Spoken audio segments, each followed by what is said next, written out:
रोकूं बताइए? रोकती हूं तो टोक लगती है, ना रोकूं तो मेरा प्रेम कैसा?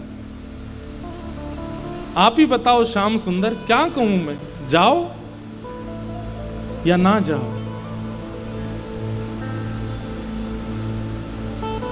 ठाकुर जी के नेत्र सजल हो गए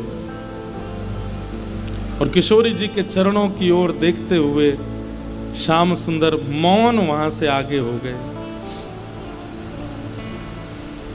रथ पर आरूढ़ हो गए।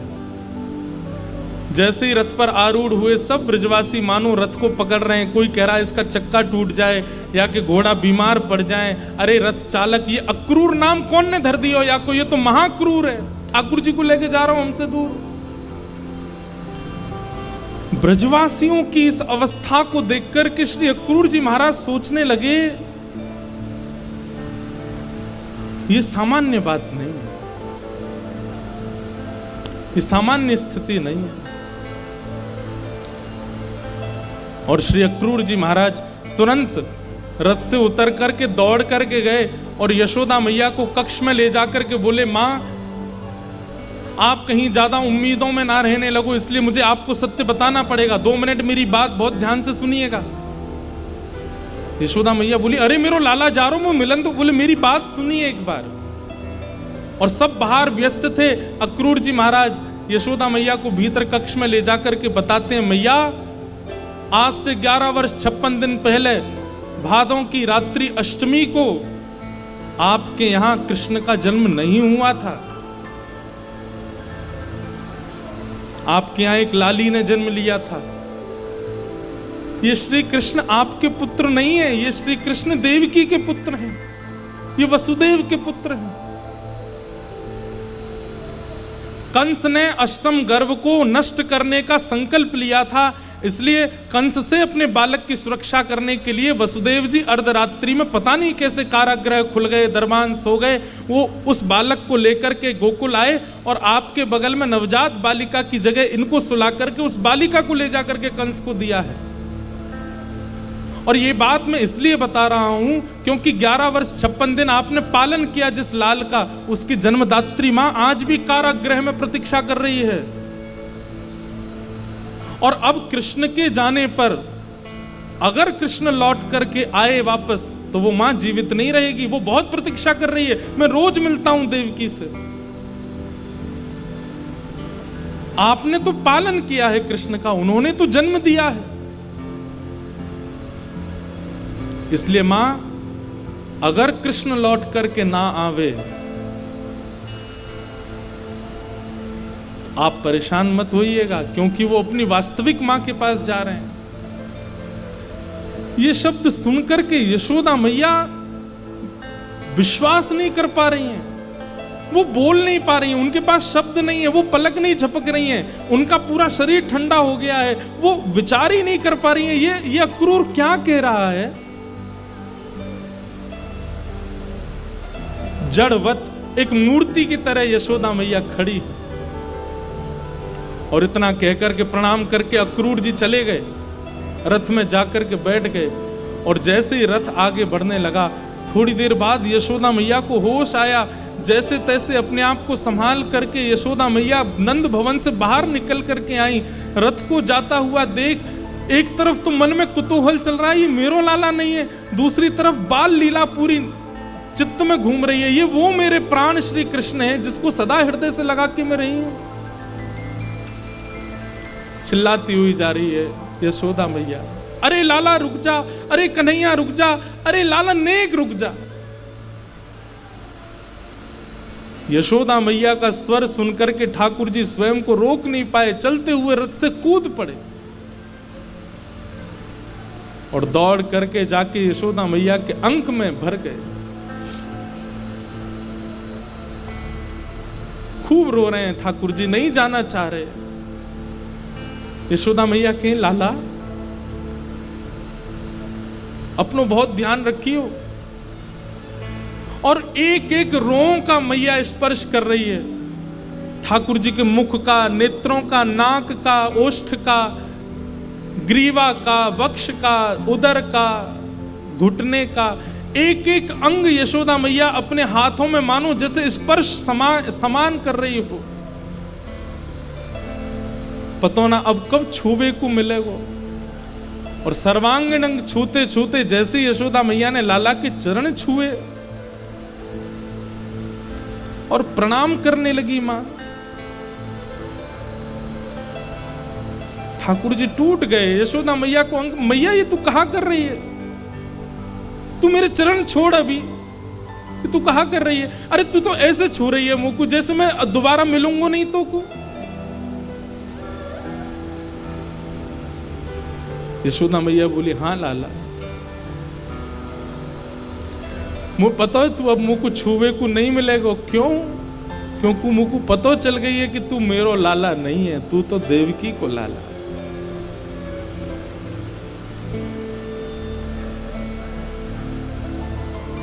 भादों की अष्टमी की रात्रि को कहा भयो मुंह को अक्रूर जी ने सब बताए दिए लाला। और मुंह को ये भी पता चली कि तोए पतो है ये बात कि तू देवकी को लाला है, लेकिन तेने भी बड़ो अच्छा नाटक कियो मेरो पुत्र बन के रहवे को। तो को तो पहले ही पता चल गई कि तू देवकी को पुत्र है। और मुंह को ये भी पता चली कि तोए आज भी पता है कि तू देवकी के पास जाके वापस नहीं आएगा, लेकिन फिर भी कैसो नाटक करके जा रहा हो कि मैं परसों आ जाऊंगा।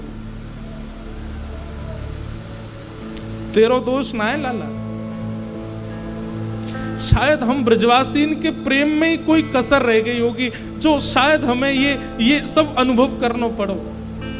लेकिन तू चिंता मत करे, तू रुकियो मत बिल्कुल, तू जा मैया के पास, अपनी वास्तविक मां के पास जा। पर लाला एक वचन दे के जा।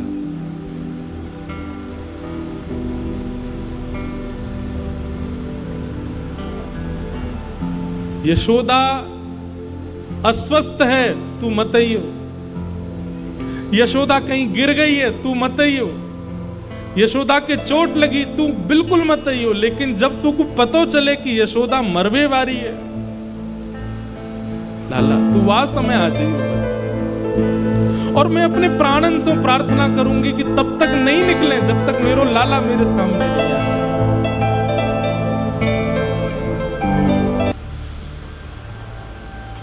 तेरे कोमल हाथन में सिर रख के अपनो तब प्राण त्यागूंगी कन्हैया। खूब सेवा करियो देवकी की, खूब प्रेम करियो। वाने भी बहुत तपस्या करी जो तो मेरे पास भेज दियो। लेकिन लाला बस एक अधिकार मुंह को दियो कि मैं तेरे दर्शन करते हुए प्राण त्यागूं अपने। ठाकुर जी मानो उस समय ऐसी स्थिति में आ गए कि इसी समय प्रलय हो जाए, पूरी धरती भूचाल हो जाए, धरती कंपायमान होने लगी है उस समय ठाकुर जी के रूप को देख करके। लेकिन तुरंत भगवान ने अपने आप को समाहित किया, यशोदा मैया को हृदय से लगाया। वो बोले मैया, बोले अब कछु मत बोल लाला, तू जा, अब तो कछु नहीं सुननो, क्योंकि अब तू जो बोलेगो सब असत्य बोलेगो, या हमारे तू चलो जा, मैं कोई को नहीं बताऊंगी ये बात, तू जा। और यशोदा मैया उस अवस्था में आ गई कि ठाकुर जी सब ग्वाल बालों और गोपियों के मध्य यशोदा मैया को विराजमान करके दौड़ करके गए, रथ में जाकर के बैठ गए और कहा सारथी इतनी द्रुत गति से रथ को चलाओ कि हमें मथुरा पहुंचने में ज्यादा समय ना लगे, क्योंकि जितना समय ये ब्रज की सीमा पार करने में लगाएगा रथ, मैं उतना व्याकुल रहूंगा।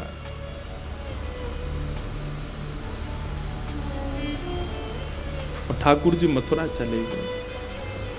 आपको पता है ब्रजवासी अभी भी इसी आश में मथुरा की ओर देख रहे हैं कि लाला हमारी याद आ जाएगी, जे लेक दूर जाते सोई दौड़ के आ जाएगा वापस, ये जा ही ना सके हमते दूर। कई ब्रजवासी तो रो ही नहीं रहे, बल्कि रोते हुए के आंसू पहुंच रहे। तुम काय क्यों रो रहे? अरे हम या लाला जाने जे नंद जी को छोरा हमारे बिना रही ना, अब ही देखियो, अब ही दौड़ता हुआ आवेगो। और इसी आशा में खड़े खड़े खड़े ब्रजवासियों को रात हो गई, अंधकार जैसा होने लगा।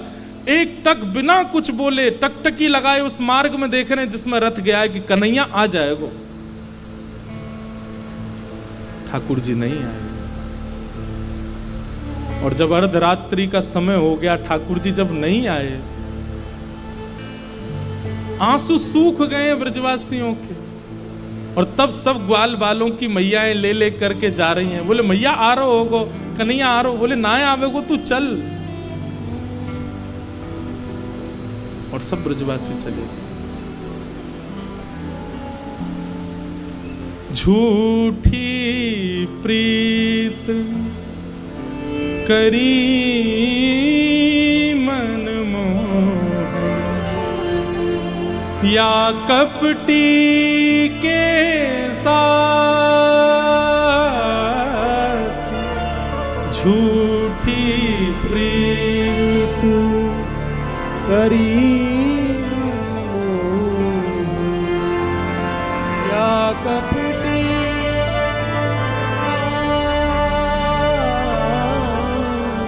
जोहत रह गई बात, जोहत रह गई बात। कान्हा तेरी जोहत रह गई बात। बाट मतलब इंतजार, जोहत मतलब करती रह गई। गोपियां और यशोदा भैया कह रही हैं लाला हम तेरी बाट देखते रह गए, तेरो इंतजार करते रह गए, तू आयो नहीं। झूठी प्रीत करी मनमोहन, या कपटी के साथ, हमने कपटी ते प्रेम कर लियो, झूठ बोल बोल के चलो गए हम।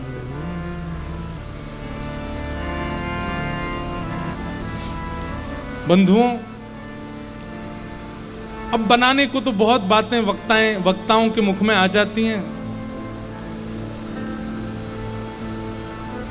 पर वास्तव में विश्व कल्याण के लिए गोपियों ने दान किया है श्री कृष्ण का, किशोरी जी की आज्ञा पर। किशोरी जी ने आज्ञा की है कि अगर श्री कृष्ण श्रीधाम वृंदावन में ही रहेंगे तो मानव कल्याण, विश्व कल्याण असंभव है। इसलिए गोपियों ने मानो अपने अश्रु जल से संकल्प लेकर के विश्व कल्याण के लिए श्री कृष्ण का दान किया है। जाओ विश्व कल्याण करो। ठाकुर जी मथुरा आ गए। मथुरा आकर के भगवान ने कुबलिया पीड़ हाथी का वध किया।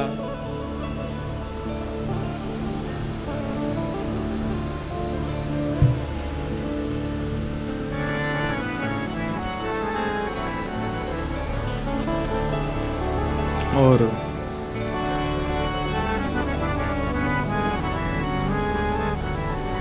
अब 9:30 तो यहीं बज गए, अभी तो उद्धव जी महाराज का प्रसंग ही नहीं आया।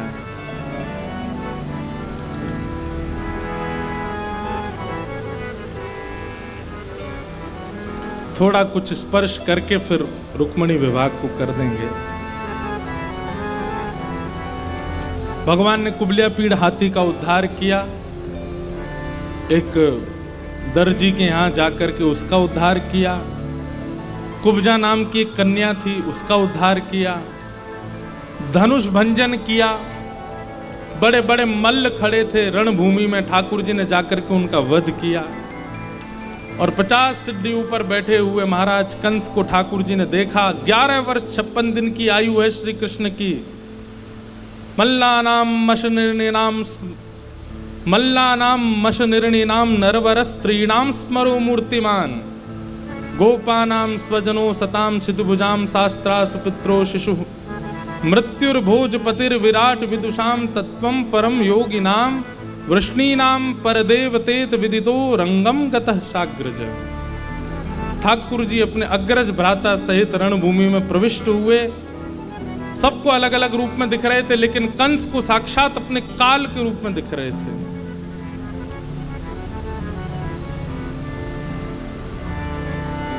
इससे यह बात स्पष्ट होती है कि श्री कृष्ण सुंदर हैं। अगर आपके भाव सुंदर हैं, आपका व्यवहार सुंदर है, आपका चित्त सुंदर है, तो श्री कृष्ण सुंदर हैं। लेकिन कंस के भांति दूषितता चित्त में भरी हुई है तो आपके लिए श्री कृष्ण काल रूप ही होंगे। चाहे वो जितना सुंदर श्रृंगार कर लें, जितना सुंदर अपना आवरण धारण कर लें, वो आपके लिए साक्षात काल स्वरूप ही है। भगवान ने जाकर के कंस का मुकुट दूर फेंका, केश पकड़ करके दोनों भुजाओं में लेकर के नीचे पटक दिया और कंस का वध हो गया। मथुरा के लोग सब ठाकुर जी को लेकर के नृत्य करने लगे। भगवान ने कारागृह में जाकर के देवकी मैया को 11 वर्ष 56 दिन बाद आज पहली बार दर्शन दिए। ऐसा वर्णन करते हैं कि देवकी मैया ने जब पहली बार ठाकुर जी को देखा तो एक झलक देखते ही देवकी मैया तो मूर्छित हो गई। इतने सुंदर लग रहे हैं ठाकुर जी। मैया को विश्वास ही नहीं हुआ जी मेरो ही लाला है। ठाकुर जी ने जाकर के मां को गोद में लिया। देवकी मैया जब होश में आई, होश में आती तुरंत लाला को हाथ पकड़ो और हाथ पकड़ करके अपने वक्ष पर रख करके बोली, कन्हैया। हाँ मां। और ये शब्द सुनकर के देवकी मैया के नेत्र सजल हो, बोले अब जान नहीं दूंगी, अब तू मुझसे दूर कहीं नहीं जाएगा। बहुत दिन है कि लाला 11 वर्ष 56 दिन तेरे बगैर बिता दिए, अब तो ये जाने ना दूंगी। हृदय से लगा लिया। अपने नाना उग्रसेन को मथुरा की राज्य गद्दी पर बिठाया ठाकुर जी ने और स्वयं जिज्ञासा प्रकट की कि अब मैं अध्यापन के लिए गुरुकुल जाना चाहता हूं। और ठाकुर जी सांदीपनी उपाध्याय जी के यहां पढ़ने के लिए गए। उज्जैन अवंतिका में ठाकुर जी ने कुछ वर्षों तक अध्ययन किया। वहीं ठाकुर जी को सुदामा नाम के मित्र मिले। देखो, अध्ययन करने भी ठाकुर जी वृंदावन के बाद गए। क्यों? ब्रजवासीन को तो बुद्धि लगावे की जरूरत नहीं है ना, वहां तो प्रेम से ही काम हो जाएगा। अब बाहर के लोगन के काजे तो बुद्धिमान होना पड़ेगा, इसलिए ठाकुर जी अध्ययन करने गए। वहीं सुदामा से मिले और ठाकुर जी अब लौट करके वापस आए। वृंदावन की बहुत याद आती है। एक दिन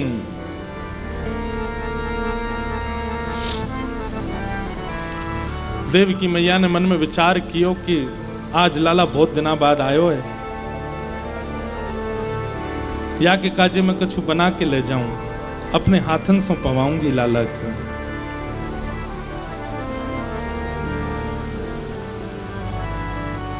जैसे ही मैया सामग्री लेकर के गई, सामग्रियों में थोड़ा सा मक्खन लेकर के गई और जैसे ही लाला के सामने जाकर के थाली रखी, लाला आजा मेरी गोद में बैठ जा, आज मैं तो पवाऊंगी, बहुत दिन आएंगे, मैंने तो कभी पवाया नहीं अपने लाला को। ठाकुर जी गए, देवकी मैया की गोद में बैठ गए।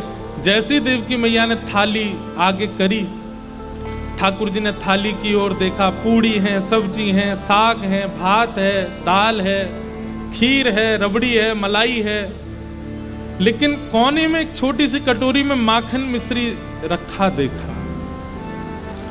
और जैसे ही ठाकुर जी ने मक्खन देखा, ठाकुर जी तो हुंकरियों से रोने लगे। इतनी जोर से याद आई यशोदा मैया की, रोते रोते ठाकुर जी देवकी मैया की गोद में ही लेट गए और रोते रोते कह रहे, मोए वृंदावन जानो है, मोए मैया के पास जानो है, मोए बाबा की बहुत याद आ रही है, मोए वृंदावन जानो है। ठाकुर जी के इस रुदन को और ये कहना कि मोए मैया की याद आ रही है, देवकी मैया उस समय ठाकुर जी को हृदय से लगाती, लाला मैं यहीं तो हूं, आजा मेरे अंक में भर जा। तो ठाकुर जी चिल्लाते, नहीं मोए मैया पास जानो है। तो देवकी को ये अनुभव होता है कि ये यशोदा को याद कर रहा है।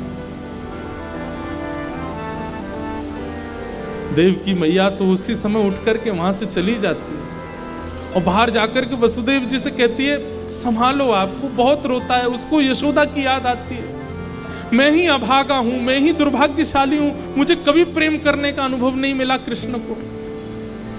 वो आज भी यशोदा को याद करता है। कृष्ण की रुदन को सुनकर के बलराम जी दौड़े अपने कमरे से और दौड़ करके कन्हैया के कक्ष में गए। दाऊ दादा से गले लग के बहुत रोए ठाकुर जी, दाऊ दादा मुझे वृंदावन की बहुत याद आ रही है, दाऊ दादा आप ले चलो ना, मुझको वृंदावन ले चलो, मैया के पास ले चलो। ठाकुर जी ऐसे हट कर रहे हैं जैसे कोई जिद्दी बालक करता है।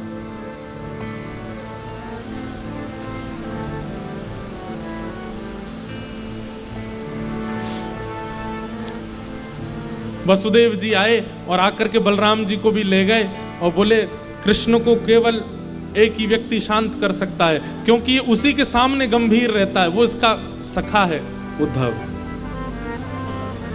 उद्धव सखा मथुरा आने के बाद बने ठाकुर जी के। ये भगवान के साथ गुरुकुल पढ़ने भी गए थे। उद्धव को जाकर के वसुदेव जी बोले, उद्धव तुम समझाओ, तुम्हारी बात मानता है कन्हैया। और श्री उद्धव जी महाराज ठाकुर जी के कक्ष में गए। भगवान रो रहे हैं। उद्धव कहते हैं, कृष्ण आप क्यों रो रहे हैं? ठाकुर जी कहते हैं, उद्धव मोह ब्रज की बहुत याद आ रही है। उद्धव जी हंसते हैं, आप परमात्मा हैं, आपको कोई मोह नहीं होता, ये नाटक मत कीजिए मेरे आगे। आप परमात्मा हैं, आप सारे मोहों से दूर रहते हैं, सारी आसक्तियों से दूर रहते हैं। आपका दर्शन करने वाला मोह आसक्तियों से दूर हो जाता है। ये क्या आप आडंबर कर रहे हैं? ये रोना धोना बंद कीजिए। ये हो ही नहीं सकता। ये परम तत्व पर ब्रह्म परमात्मा का ये स्वरूप नहीं हो सकता। उद्धव वेदों की ऋचाएं सुनाने लगे, परमात्म तत्व का वर्णन करने लगे। ठाकुर जी बोले, उद्धव तूने प्रेम तत्व पढ़ा कहीं पर? उद्धव जी बोले, नहीं, बृहस्पति गुरु जी ने प्रेम तत्व के बारे में तो कुछ नहीं बताया। और प्रेम तत्व है क्या? ये धर्म अर्थ काम मोक्ष चतुर्विध पुरुषार्थों के आगे प्रेम की क्या चलती है?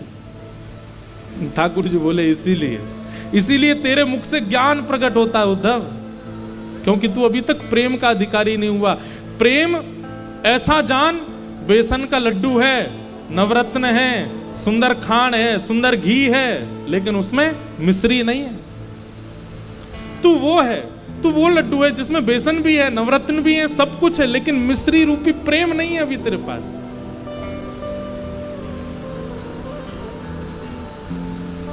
तू नहीं समझेगा। उद्धव मेरा एक काम कर, ये सब बहस की बात नहीं करनी है। मैं अगर वृंदावन गया तो मैं वापस नहीं आ पाऊंगा, मैं तो नहीं जाऊंगा, पर तू एक बार चला जा और बस देख के आ जा कि ब्रजवासी कैसे हैं, मेरी यशोदा मैया कहां बैठी है, नंद बाबा क्या कर रहे हैं, गोपियां क्या कर रही हैं, मधुमंगल श्रीदामा मेरे सखा, उनको एक बार देखा और मैं तुझे पत्र लिख के दूंगा, वो उनको दे आना, बस इतना काम तू मेरा कर दे। उद्धव जी बोले, इसमें कौन सी बड़ी बात, मैं चला जाऊंगा। ठाकुर जी कह रहे हैं, उद्धव तुझे कैसे जाना है, क्या करना है, सुन ले। उद्धव